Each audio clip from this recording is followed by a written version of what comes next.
Hello, I'm Dr. David here with BRMC's Healthy Connection, and today we're going to talk about a fancy word, integrative medicine.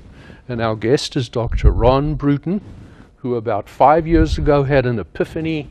Everything that goes wrong when you turn 50 was going wrong, and he decided rather than just take drugs, he was going to develop a comprehensive integrative approach to making sure he stayed healthy, lived long, and aged well. So Ron, it's great being with you. Well, thank you. It's great seeing you again. So what exactly do you mean by integrative medicine? Well, integrative medicine is not completely different. I mean, I still practice traditional Western medicine, but I have simply just recognized that there are some alternative therapies out there that have some legitimacy, and I'm trying to incorporate these things into my medical toolbox.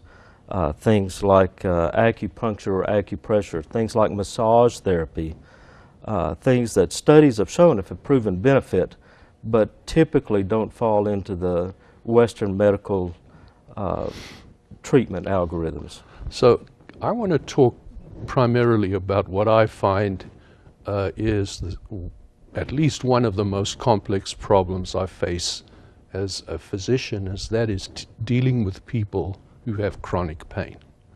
And the most common, of course, is osteoarthritis. And almost everyone, when they reach my old age of 73, suffers from chronic back pain. And you know, we as doctors might send the patient to a physical therapy, we may send them to a neurosurgeon to be cut on, and then we give them drugs. And so many of them are placed on narcotics, and when that happens, their future becomes bleak. So what can you do about this specific issue of chronic pain? Well, chronic pain is one of the more common things we see in family practice, and certainly at the Integrative Medical Center. I would venture to guess that 60% to 70% of the patients we see come in with a pain-related event or a pain-related diagnosis. And we have several treatment algorithms that we provide for them. First, we have to recognize that osteoarthritis is an inflammatory condition, so we may look through their diet and look through their lifestyle to try to reduce inflammation through their diet, reduce inflammation through healthy lifestyle and exercise. But we do also offer some more hands-on approach like massage therapy, and we have a trained medical massage therapist who comes and work with us, as well as more esoteric, I guess you could say, treatments such as the acupuncture and acupressure, moxibustion, and certain exercises that we recommend specifically for that patient's type of osteoarthritis. And we've had very good results. So so number one, obviously, if someone has chronic pain, we try and make the diagnosis. If it's really terribly bad, we sometimes determine if there might be a need for surgery. But for the vast majority, there's nothing that can be done surgically. We send them to you, and you counsel them about their nutrition. Correct.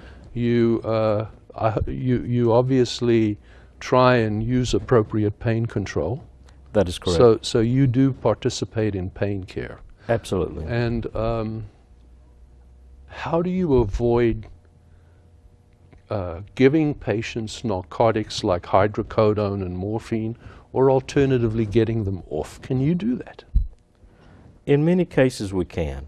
I mean, it would be incorrect for me to say we've had success with every single patient. But if you can use things like acupuncture that addresses particular points in the body that may trigger this pain. Let's talk about acupuncture, and hopefully when this is all put together there might be a photograph of a patient having needles in them. But what exactly do you mean? What is going to happen to me if I come to see you and you have apparently a physician trained in non-traditional Chinese medicine, and what exactly do you do in terms of acupuncture? What can I expect if I stroll in there with back pain? Well, they're going to do a physical exam like they would, like a Western doctor would, and come up with a treatment algorithm.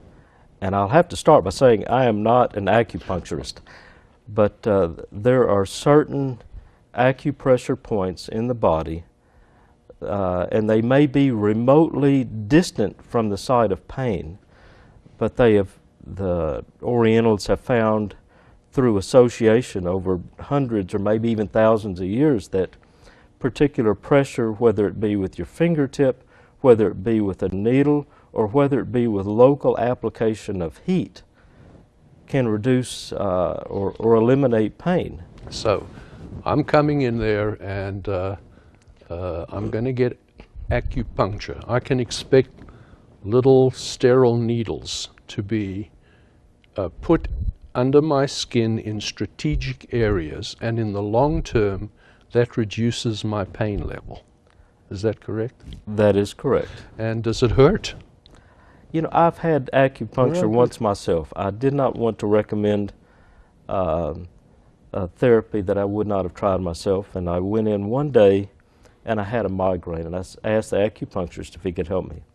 And he says, yes, I'll use 3 needles. And I laid down, and I was pleasantly surprised. Out of the 3 needles, I only felt one of them go in. Mm-hmm. The other 2 were quite painless. So generally it's painless.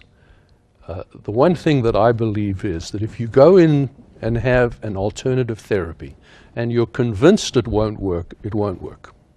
But if you have a positive attitude, the chances of it working are high. So did it help your migraine?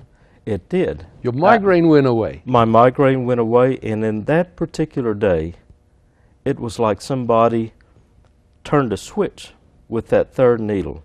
It wasn't like I got better over a period of 5 minutes. It was like a switch had turned off. I could have gotten up right then and walked out and been happy. He told me to lay there, and with 3 needles in my back, I was You were better off. I was going to stay where he told me to stay, but it was dramatic, rapid improvement. The one thing that an allopathic doctor like me, and particularly having spent most of my life in research, is interested in, is there any scientific evidence to prove that acupuncture or any of these things work in the treatment of chronic pain? Absolutely. The National Institute of Health has founded the National Center for Complementary and Alternative Medicine, and it is the fastest growing area of research in the National Institute of Health. And they have tremendous evidence that acupuncture in certain circumstances is beneficial, as beneficial, perhaps even more beneficial than traditional allopathic treatment methods. So we've definitely got pretty compelling evidence that if you have chronic pain, that considering an alternative therapy like acupuncture may be of benefit. And I presume the same applies for massage and acupressure, where you just push in areas where you're supposed to relieve pain. Absolutely. Absolutely. I think that all these treatment algorithms have their appropriate place, and you have to use it judiciously like you would anything else. You can't just, it's not a panacea, but given the right set of conditions, you can feel certain about some degree of success. Well, Ron, why I think it might work with you is because a lot of people might say, I'm going to try acupuncture. And what they do is they go to a doctor and have acupuncture and walk out. And if it works, it works. If it doesn't work, it doesn't. Integrative is the key. We're going to have to take a quick break, and we'll be right back.